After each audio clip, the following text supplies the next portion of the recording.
तुमचा पार्टनर हा तुमचा वरण भात असतो, लक्षात ठेवा. त्यामुळे प्रत्येकाने शोधावा आपापला वरण भात.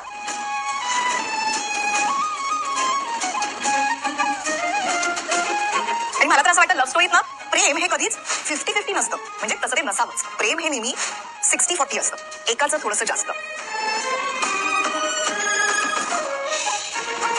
लग्न म्हणजे स्वतःला आणि नात्याला रोज दिलेला सेकंड चान्स. लग्न itself is a second chance every day. काय तू पिऊला दम दिलास? हो, चांगलंच घाबरवलंय तिला. म्हटलं माझं नाव घेतलंस ना तर तुला आणि तुझ्या आई बाबांना या घरात हाकलून दे. कोण बघण्यासारखं झालं होतं तिचं. पण कशाला केलंस तू हे आई?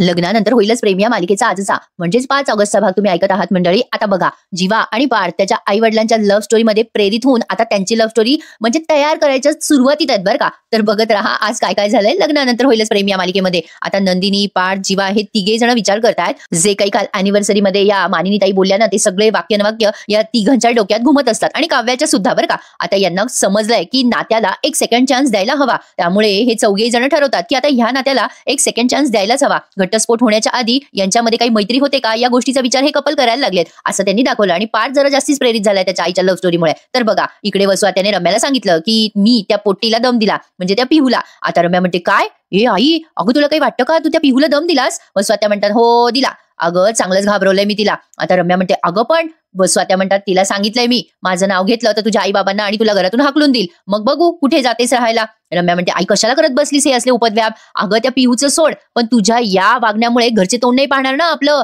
कशाला स्वतःच्या पायावर धोंडा मारत असतेस ग? वसुआत्या म्हणतात का आई धोंडा बिंडा पडणार नाहीये. ती पिहू सतत मला घाबरत होती, मला बघून पळून जायची, कोणी विचारलं तर काय सांगायची ते म्हणजे तत पप करायची ग ती. मला भीती वाटत होती की ती काही ना काही कधी ना कधी माझं नाव घेईल. ते भीतीचं भूत माझ्या मानगुटीवर बसलं होतं रम्या. मी ती भीतीच संपवली आहे आणि तिला एवढं घाबरवलंय ना मी की ती आता माझं नाव घेणारच नाही. मग आता रम्या म्हणते असं असेल ना आई?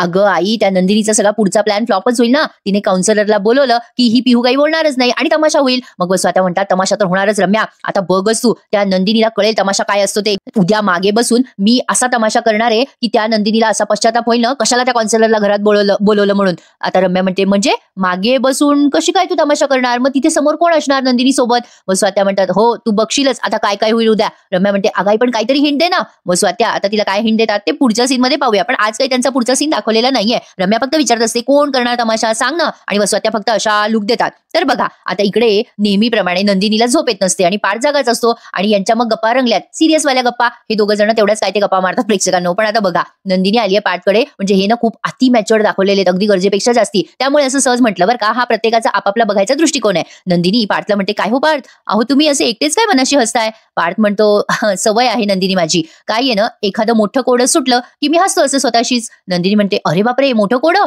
कसलं कोडं सुटलंय तुमचं? मग पार्थ म्हणतो सांगतो पण कॉफी प्याल का? कॉफी पित असाल तर त्या अटीवर सांगतो. नंदिनी म्हणते बरं चालेल. मग आता बघा लगेच पुढच्या सीन मध्ये हे दोघं कॉफी पिताना दाखवलंय. पार्थ आणि नंदिनी तिथे त्या डिनरच्या टेबलावर, ते काय टेबल असतो जेवायचा तिथे बसलेत. मग नंदिनी म्हणते सांगा आता. मग पार्थ तिला विचारतो अहो नंदिनी सांगतो त्याआधी तुम्ही मला सांगा की तुमच्या बाबतीत असं कधी झालंय का की तुम्ही गाडी चालवताय आणि अचानक तुमची गाडी एखाद्या खड्ड्यात अडकली आहे, तुम्ही ती गाडी बाहेर काढायचा प्रयत्न करताय पण काही केलं ती गाडी बाहेर निघत नाहीये, मग मागून कोणीतरी एक व्यक्ती येते आणि ती ढकलते त्या गाडीला आणि मग गाडी बाहेर पडते, असं होतं का कधी तुमच्या बरोबर?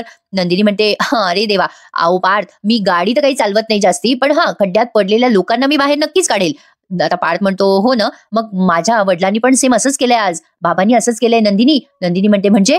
आता पार्थ म्हणतो अहो माझी आणि काव्याची लग्नाची ही गाडी अडकली आहे ना खड्ड्यामध्ये, काही केल्या आमच्या काव्या मॅडम काही खाली उतरे ना आणि त्या मदतही करे ना गाडी पुढे जायला, मीच आपलं गाडी बाहेर काढायचा प्रयत्न करतोय धक्का मारतोय पण गाडी काही निघे ना, शेवटी मी गाडीतच जाऊन बसलोय, अडकली तर अडकली गाडी, जाऊ द्या खड्ड्यात, असा विचार मी केलाय, उद्या घटस्फोट होतोय. तर नंदिनी थोडी सिरियस होते आणि मग पार्थ म्हणतो पण आता असं काहीतरी वेगळंच वाटतंय. नंदिनी म्हणते का आता कसं वाटतंय, म्हणजे काय वाटतंय काय तुम्हाला? पार्थ म्हणतो अरे म्हणतो ना म्हणजे बाबा म्हणत होते ना की every marriage deserve second chance. मग नंदिनी म्हणते हो बाबा काय म्हणाले ते आहे लक्षात माझ्या, पण तुम्ही काय बोलला तेही मी विसरलेली नाहीये. मग पार्थ म्हणतो मी काय बोललो होतो? मग नंदिनी म्हणते हेच की मैत्रीरूपी कंदील नकोय त्यांना डिवोर्स रूपी बॉम्ब हवाय, म्हणूनच तुम्ही काव्यासोबत घटस्फोट घेताय ना पार्थ? मग आता पार्थ म्हणतो हो घटस्फोट घेतला नाही ना पण अजून, नुसता तो फाईल केलाय ना. नंदिनी म्हणते हो ठीक आहे पार्थ, पण एक मिनिट, हे बघा माझ्या बहिणीचा घटस्फोट होऊच नाही असंच मला वाटत राहणार आहे, पण तरी तुम्ही आधी काहीतरी वेगळं बोललात मला आणि आता काहीतरी वेगळं बोलताय, म्हणजे तुम्ही काय सांगताय ते नाही कळत आहे मला, मी कन्फ्युज झालेत. पार्थ म्हणतो कन्फ्युज नका होऊ. हे बघा कसं असतं, आपण बघा आपल्या पार्टनरच्या वाटेचा आईस्क्रीम आपणच खातो. त्यांना घटस्फोट हवाय म्हणून आपण त्यांना घटस्फोट देतोय. नाही, ते मागताय म्हणून घटस्फोट होतोय ना. नाही म्हणजे काय आहे ना, आपण मोठी भावंड आहोत, आपल्या छोट्या भावंडांना कळत नाही ना आपल्या, मग हे सगळं आपणच करायचं ना. नंदिनी म्हणते म्हणजे काय बोलताय पार्थ तुम्ही, मला काही कळत नाहीये. एक्झॅक्टली मला नंदिनी सारखंच झालंय, मला काही कळत नाहीये. आता पुढे बघा पार्थ म्हणतो माझं असं म्हणणं आहे की त्यांना घटस्फोट हवाय ना, मग आपल्याकडे 6 महिन्याचा पूर्ण पिरियड आहे. 6 महिन्यात एका माणसांची गाठ तुटते तशी जोडते सुद्धा ना. नंदिनी म्हणते म्हणजे काय म्हणायचं पार्थ तुम्हाला, म्हणजे पुढच्या 6 महिन्यात तुम्ही काव्याला जिंकाल का? पार्थ म्हणतो ठरवलं ना मी, तर मला आठवडा पण पुरेसा आहे. पण हा यावेळेला मी त्यांच्या पुढे पुढे नाही करणार, ती चूक करणारच नाही. मी त्यांना समजवायला जाणार नाही की लग्न ग्रेट आहे वगैरे वगैरे, मी पटवायच्या नादात पडणारच नाही. नंदिनी म्हणते हो एक्झॅक्टली तसंच करा. आणि खरं तर पार्थ नात्यांची मजा हळूवार फुलण्यातच आहे ना. पार्थ म्हणतो एक्झॅक्टली नंदिनी, मी तेच करणार आहे आता काव्याच्या बाबतीत. माझा अति उत्साहीपणा कमी करणार आहे मी. आणि एवढं सगळं होऊनही माझं लग्न टिकलं तर माझं नशीब, आणि नाही टिकलं तर बघू. आय होप म्हणजे मी 6 महिने कमीत कमी माझं लग्न टिकवण्याचा आटोकाट प्रयत्न केला. या बाबतीचं गिल्ट माझ्या मनात 6 महिन्यानंतर नसेल. मी निदान प्रयत्न करतोय याचं समाधान तर असेल. नंदिनीच्या डोळ्यात पाणी आलंय आता, ती उठून उभी राहते. पार्थ म्हणतो काय झालं नंदिनी? नंदिनी रडते आणि म्हणते नाही काही नाही झालं. पार्थ आपण आपल्या पार्टनरवर त्यांच्या पाठीमागे किती जीव टाकतो ना, ही फिलिंगच खूप छान आहे माझ्यासाठी. पण पार्थ खरं सांगू का तुम्हाला, मी ना खूप आनंदी आहे, तुम्ही चांगला डिसिजन घेतलाय. मग पार्थ म्हणतो डिसिजन घेतला म्हणजे तुम्ही नाही घेणार का असा निर्णय? नंदिनी म्हणते नाही पार्थ अजिबात नाही. पुन्हा एकदा चान्स म्हणजे पुन्हा एकदा हार आहे माझ्यासाठी. मी थकले आता हरून. नंदिनी म्हणते पार्थला मी आता रोज तेच प्रयत्न करून थकली आहे. मी आता आमच्या लग्नासाठी कुठलेच प्रयत्न करणार नाहीये. रॅदर मी आमच्या लग्नाच्या सगळ्या होप्स सोडून दिल्यात. आता जेव्हा नंदिनी असं बोलते तेव्हा पार्थला वाईट वाटतंय. नंदिनी पुढे म्हणते राहता राहिला प्रश्न जीवाचा, तर ते काही पार्थ नाहीयेत, ते माझ्यासाठी कुठले प्रयत्न करतील असं मला वाटत नाहीये. थोडक्यात काय नंदिनीने कंपॅरिझनच करून टाकलं पार्थ आणि जीवाचं. तर आता ती त्याच्याकडे असं बघते आणि पण डंचिक म्युझिक लागतं, लग्नानंतरचे ते सॅड म्युझिक लागतं, आणि आता इकडे जीवाचं सीन दाखवलाय. आता एक्झॅक्टली नंदिनी जो विचार करते ना, जीवा उलट वागतोय तिच्या विचारांच्या. आता जीवा नंदिनीसाठी एक मैत्रीचं सुंदर पत्र लिहितोय. जीवा विचार करतोय आज फायनली मला बाबांच्या या बोलण्यामुळे लग्नासाठी नाही पण मैत्रिणीसाठी नक्कीच करू शकतो मी. नंदिनी मला बाबांच्या बोलण्यामुळे कळलंय की आपण आपल्या लग्नाला सेकंड चान्स देऊया, आपली शांतता शोधूयात. तू माझा वरणभात आहेस की नाही ते मला माहित नाही, पण तुझ्यासोबत भांडत असलो ना मी की मला शांत आणि सिक्युअर वाटतं. मी बुडत असलो की तू मला हात देऊन वाचवशील, हा विश्वास मला तुझ्यासोबत वाटतो नंदिनी. आपण लाईफ पार्टनर असू की नसू माहित नाही नंदिनी, पण तू माझं लाईफ जॅकेट आहेस. I know. आई म्हणाली तसं नवरा बायको म्हणून आपला संसाराचा पहिला डाव हुकलाय, पण यापुढे आपण आपला मैत्रीचा डाव सुरू करूयात ना. ठरवलं तर रूममेट सुद्धा मित्र बनू शकतात. चकाचक बाई करशील का ग माझ्याशी मैत्री? अगं बाई किती सुंदर पत्र लिहिलंय बघा ना. जीवा जरा फिल्मी रायटर आहे बरं का प्रेक्षकांनो. आता नंदिनीला जसा हवाय तसंच पार्टनर हा आहे, पण आता या चौघांच्या डोक्यात प्रकाश पडेल तेव्हा ना. आता त्याने त्या पत्राची घडी केली आहे अतिशय व्यवस्थित, आणि ती घडी मस्तपैकी त्या नंदिनीच्या उशाशी ठेवली आहे. आधी तर तो विचार करतो कुठे ठेवावं, म्हणजे हातात दिलं तर तिला कळणार नाही, पण त्यापेक्षा तिला ना हे पत्र सापडलं तर मजा येईल. कुठे ठेवू हा. आणि आता तो नंदिनी झोपणार आहे तिथे तिच्या उशीशी ते पत्र ठेवतो आणि सापडतं बरं का नंदिनीला ते पत्र. पण पुन्हा जेव्हा विचार करतो हिला उशीखाली पत्र सापडलं नाही तर काय करू यार. अरे सुचली यार, आयडिया सुचली. चकाचक बाईला थोडा त्रास देऊया. त्याने काय केलंय तिथल्या उशीचे ना अबरे काढलेत, म्हणजे ते कव्हर असतात ना उशीचे ते काढलेत, आणि आता मुद्दाम तिथे पसारा केलाय जेणेकरून नंदिनी तो पसारा आवरायला येईल ना तिथे आणि तिला चिठ्ठी सापडेल. आणि एका उशीचे कव्हर काढल्यावर त्या उशीच्या खाली त्याने ती चिठ्ठी लपवली आहे. कसला स्मार्ट आहे जीवा. म्हणजे त्याला वाटतंय नंदिनी पसारा आवरायला येईल आणि चिठ्ठी वाचेल. अशा पद्धतीने चिठ्ठी तिथे सेट झाली आहे. पुन्हा पार्थ नंदिनीचा दाखवलाय सीन. पार्थ म्हणत असतो जीवानं तसा इमोशनल आहे नंदिनी, पण आता नंदिनी म्हणते राहू द्या पार्थ, मला माहितीये तुम्ही जीवाची बाजू घेताय, नका घेऊ. आमचा गुंता सुटायचा असेल तर सुटेलच, तुम्ही टेन्शन घेऊ नका. पण मी तुमच्या आणि काव्याच्या लग्नाचा गुंता सोडवायला मदत करणार म्हणजे करणारच. पार्थ आता स्माईल करत म्हणतो माहितीये मला. नंदिनी फक्त बोलत नाहीत, करून दाखवतात. येस चालेल नंदिनी, तुमच्याशी लाईफचे प्रॉब्लेम डिस्कस केले ना की छान वाटतं मला. अरे या पठ्याला सगळ्यांसोबतच छान वाटतं प्रेक्षकांनो. म्हणजे याला ऑप्शन भरपूर आहेत. रम्या सुटली तर काव्या सुटली तर नंदिनी.